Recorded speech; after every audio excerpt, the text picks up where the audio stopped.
Olá, começamos mais um programa Entre Amigos aqui na Peripê TV e vamos hoje falar sobre a adolescência da menina com a médica aqui, pediatra, a doutora Carla Virginia. Seja muito bem-vinda. Obrigada.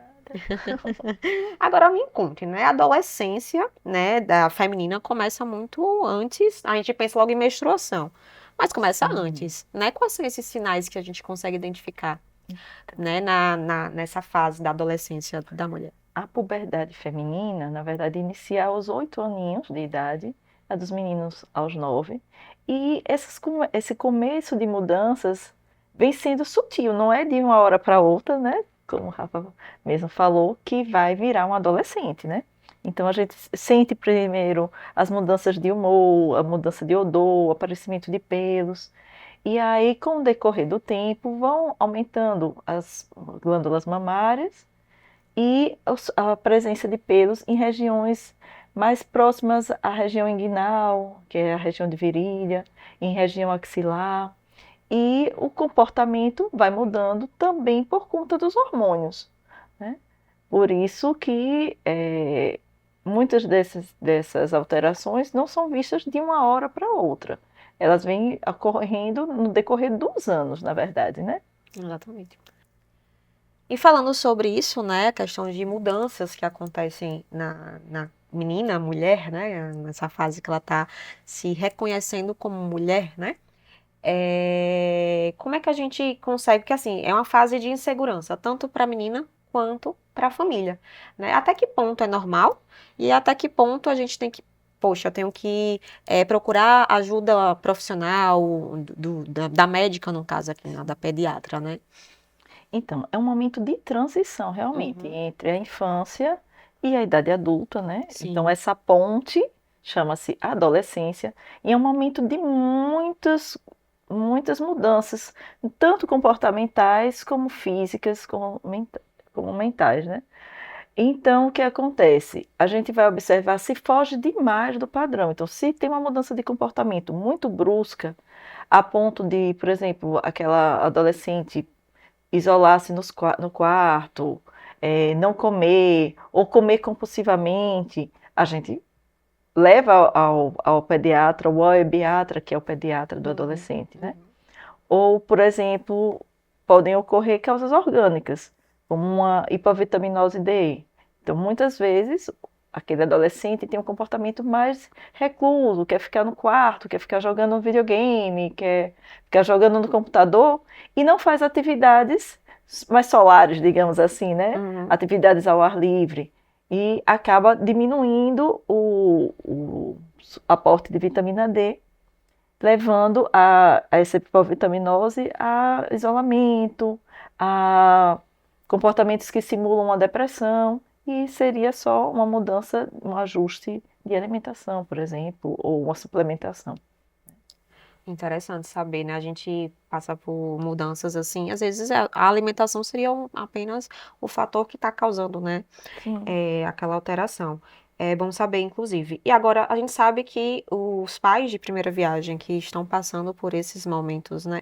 É uma mudança para a criança, mas também para os pais, né?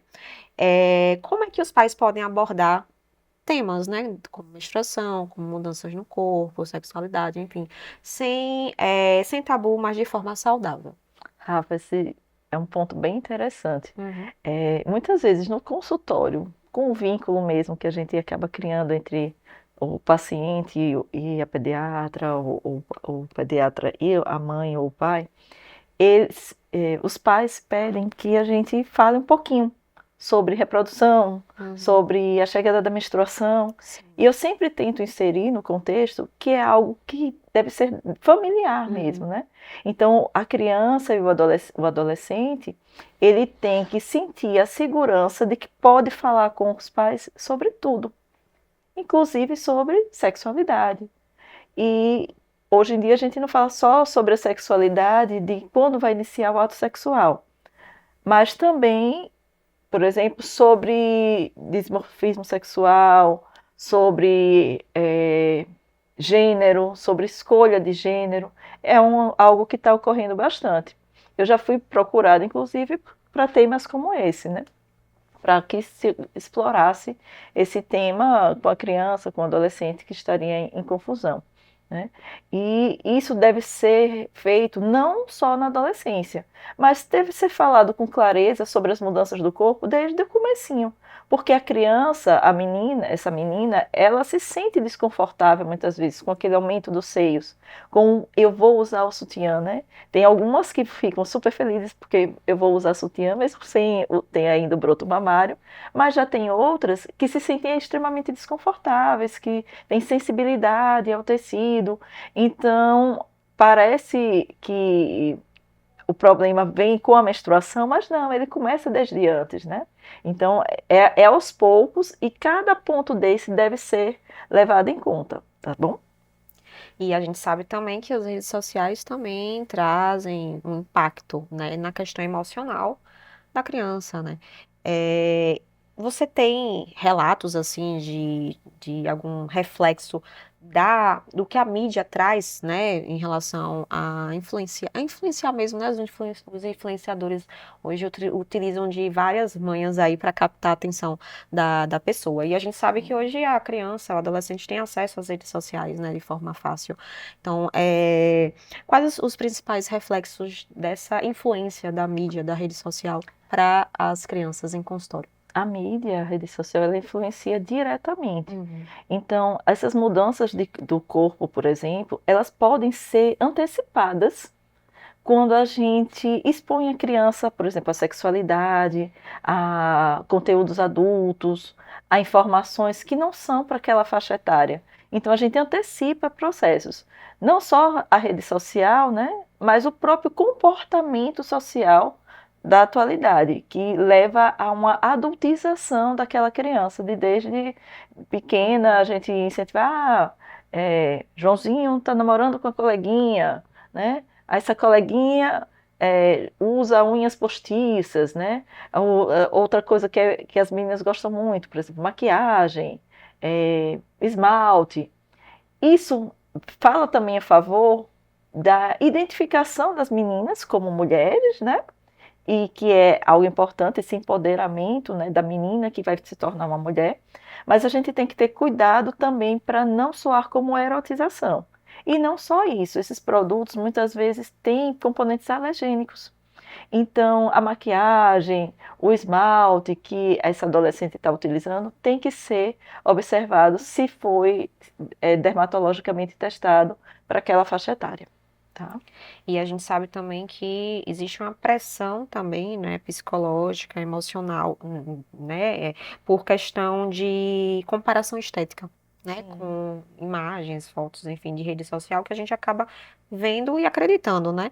Então, muitas crianças, né, muitas meninas, melhor dizendo, vêm sofrendo de ansiedade, né, vêm sofrendo pressão, como eu mencionei. E como é que a gente consegue identificar esse sofrimento emocional, né, na adolescente?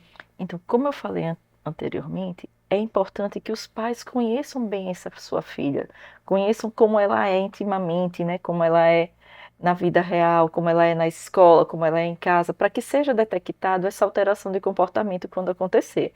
E observar se essa alteração de comportamento é patológica ou se foi só uma alteração hormonal, né, de momento, que a gente chama de TPN, né, a atenção pré-menstrual.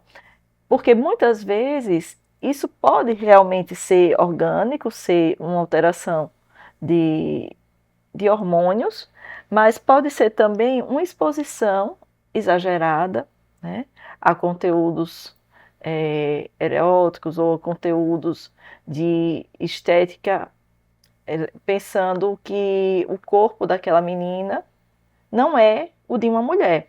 Então, o corpo de um adolescente, ele é desengonçadozinho mesmo, ele é desproporcional mesmo, porque ele está se transformando, né? Então, é normal do adolescente ter os membros aumentados, os pés, começa, por exemplo, dos pés e das mãos, as extremidades são mais desproporcionais, o narizinho pode ser um pouquinho maior, ele pode ser mais magrinho e um pouco desengonçado, e isso faz parte do processo. É o corpo dele se transformando num corpo adulto. E aí o que acontece? existem muitas comparações, por exemplo, com corpos de mercado, digamos assim, né?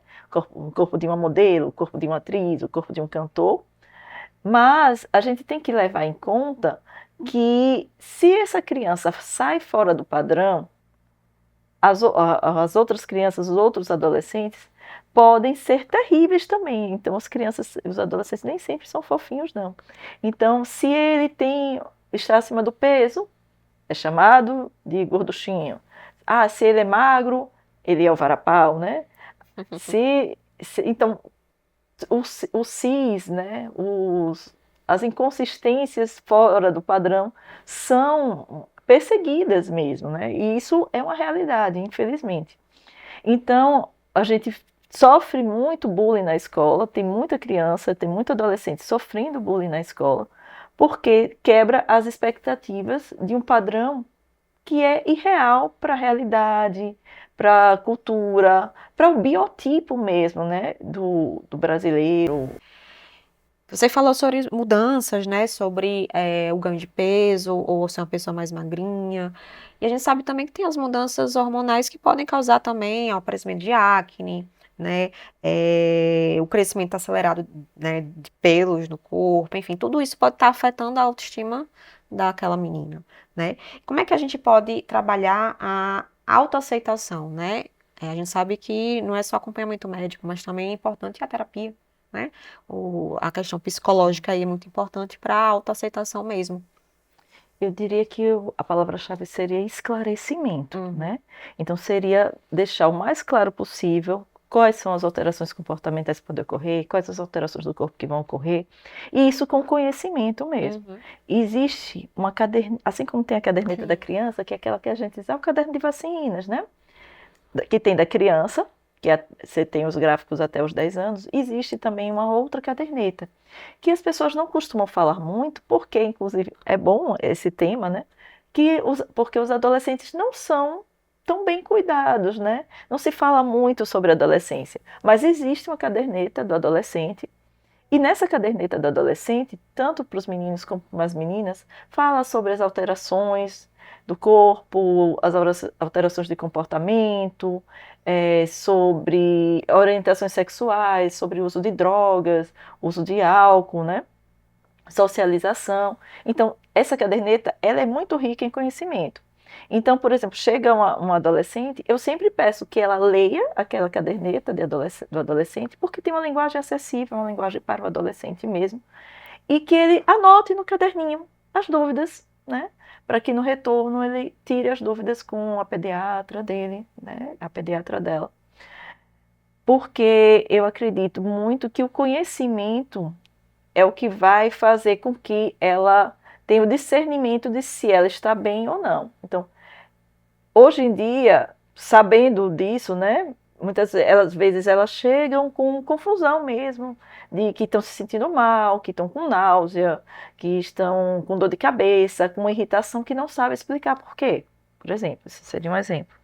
E aí a gente começa a explicar, por exemplo, do ciclo menstrual e sobre ela entender como ela calcular o ciclo, como ela saber se ela está ovulando, se ela está num período pré-menstrual, se vai ter mais ou menos espinha naquele dia, se vai ter mais ou menos corrimento. E aí, sabendo o que esperar, ela consegue compreender. E aí ela mesma, quando começa a mudar o comportamento, diz, epa, mãe, acho que vou menstruar, né? E aí elas mesmas conseguem se combinar ali, né? Porque ela anota numa agenda, ou hoje em dia tem também um aplicativo, né? Por que não? E aí ela consegue discernir se está perto ou não da menstruação. Isso é um pequeno ponto, né? Esse é um exemplo E gera um pontual. apoio também, né? É um exemplo pontual, mas é importante que ocorra. Então, por exemplo, quando as glândulas começam a aumentar, né? A gente tem uma escala chamada de estadiamento de Turner, onde a gente consegue caracterizar em que estágio está da puberdade. Então, por exemplo, isso também é importante e é super importante que a pessoa e o médico, né, no caso o pediatra, conheça em que estadiamento está aquela criança, aquele adolescente. Por quê? Porque existem modalidades como a puberdade precoce ou a puberdade tardia, em que isso é determinante. Então, você saber se você está com uma alteração ou um marco que seja esperado para aquele estágio, para aquela idade, é importante para você conseguir comparar se tem algo patológico ou não. Agora a gente vai dar uma pausa, tá? Pra gente entrar em um intervalo, mas a gente volta já para terminarmos esse assunto que é muito interessante. Aguarde aí.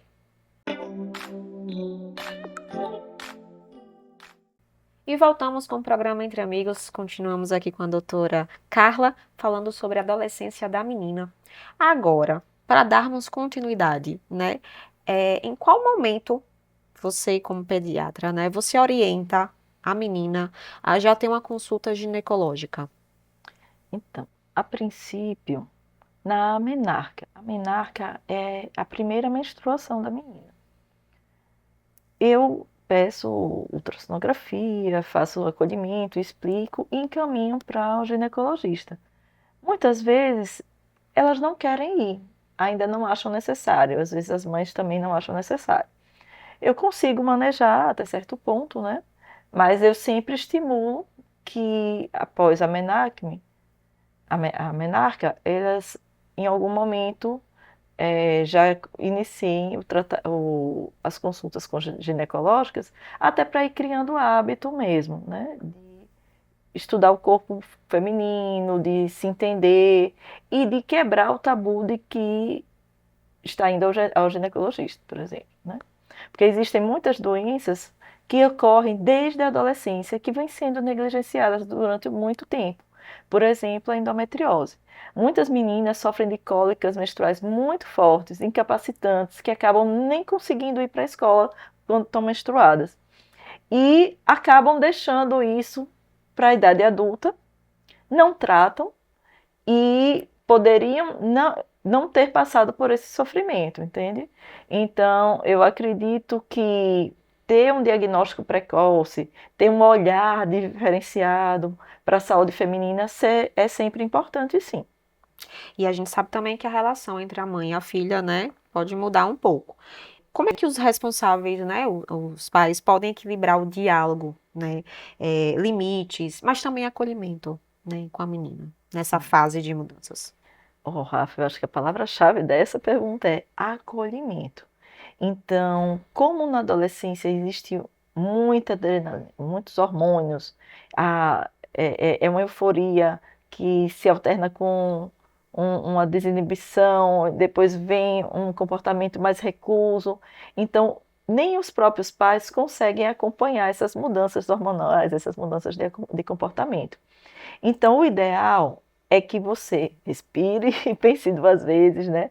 Tente acolher, lembre-se de como foi na sua adolescência, né? Do quanto era difícil você ter que se concentrar com a mente que está cheia de hormônios ali, né? Fervilhando, e o corpinho mesmo mudando, seja menina ou seja menino, né? Não é uma fase fácil. Eu acredito que todos nós, se fôssemos retomar assim, a nossa adolescência, teremos um momento para contar de frustração ou de dificuldade, porque não é realmente uma fase tão tranquila assim, né? A começar pelo acolhimento médico, por exemplo. Quantas vezes você vai ao médico sendo adolescente? São muito poucos os adolescentes que vão, e quando eles já vão com algum sintoma agudo, né? E isso não é o ideal, né? Por isso que campanhas assim, entrevistas assim são importantes. Eu acho super legal essa sua proposta, né? Que bom, fico feliz, né, de estar levando informação para o nosso público em casa. E aí, agora falando sobre o contexto de alimentação, sono, né? É importante a gente saber que os hábitos, eles precisam ser incentivados na adolescência para que não impacte no futuro, né? Como é que a gente consegue abordar esse tema? Então, o tema sono é super importante.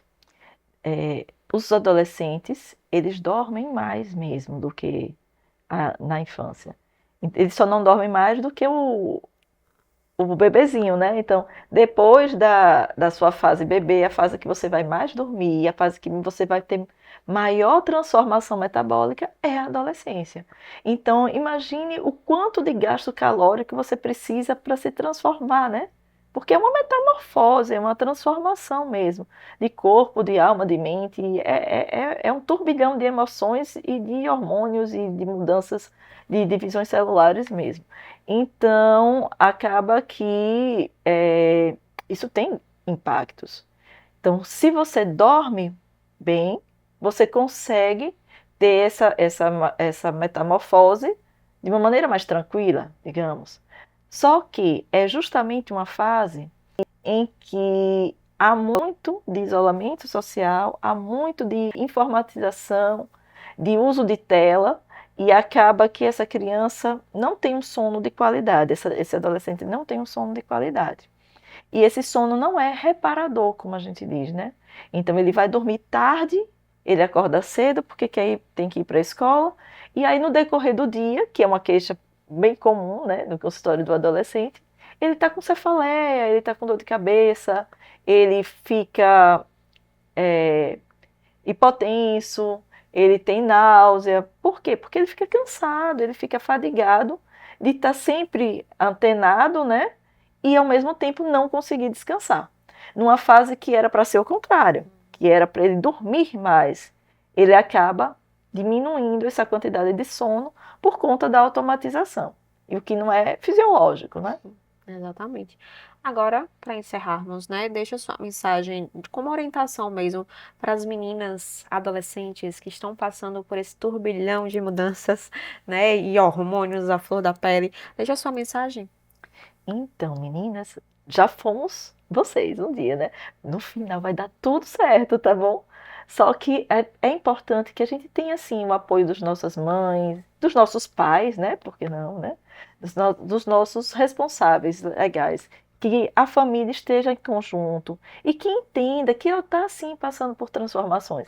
Fácil não é, por quê? Porque tem explosão de sentimento, então, muitas vezes tem irritabilidade, tem um pouquinho de revolta, e às vezes para o adulto também é difícil lidar com isso. É difícil, inclusive, perder aquele status daquela criancinha pequena e ver que a sua criancinha está virando um adulto. Então, como se fosse uma perda mesmo, né?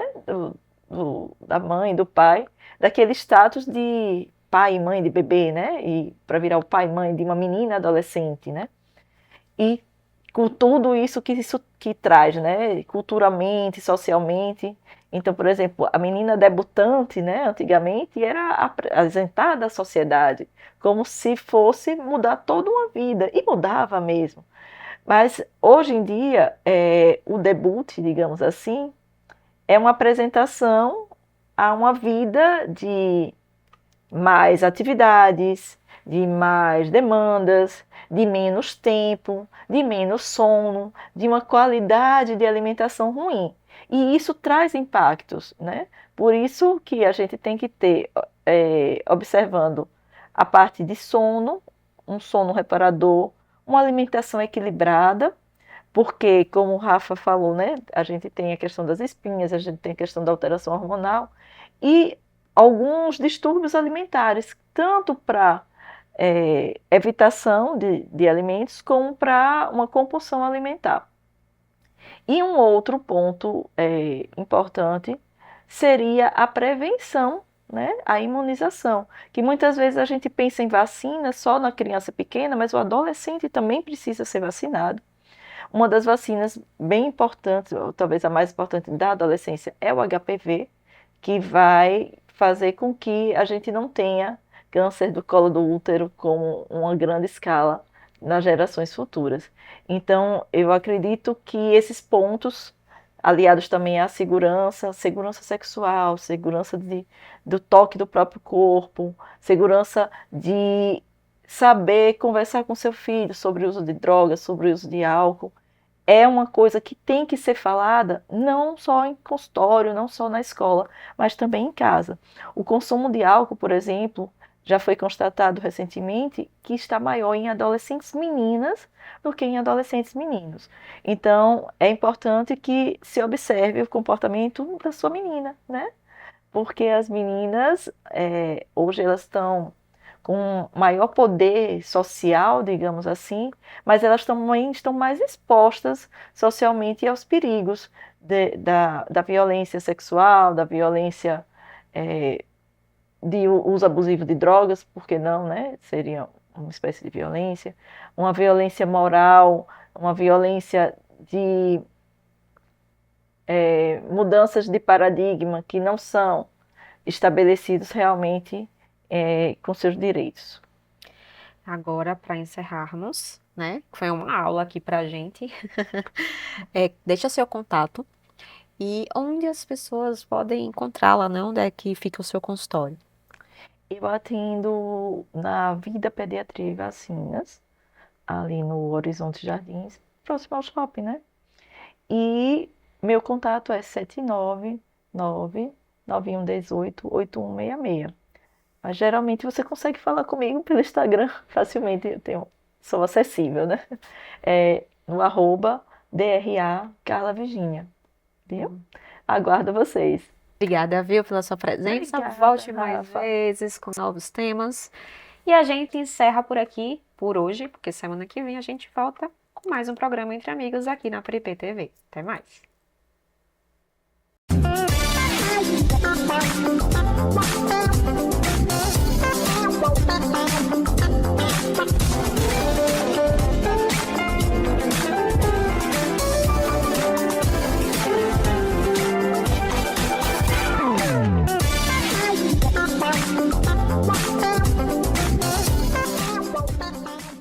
Na Dermasense Saúde Estética Integrada, você encontra tecnologia, qualidade e profissionais especialistas para cuidar da sua saúde e bem-estar.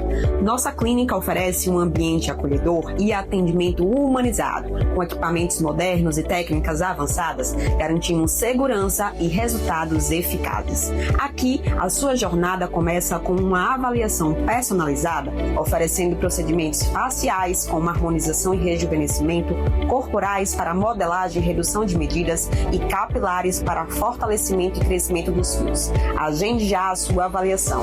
Dermasense, a sua melhor versão começa aqui.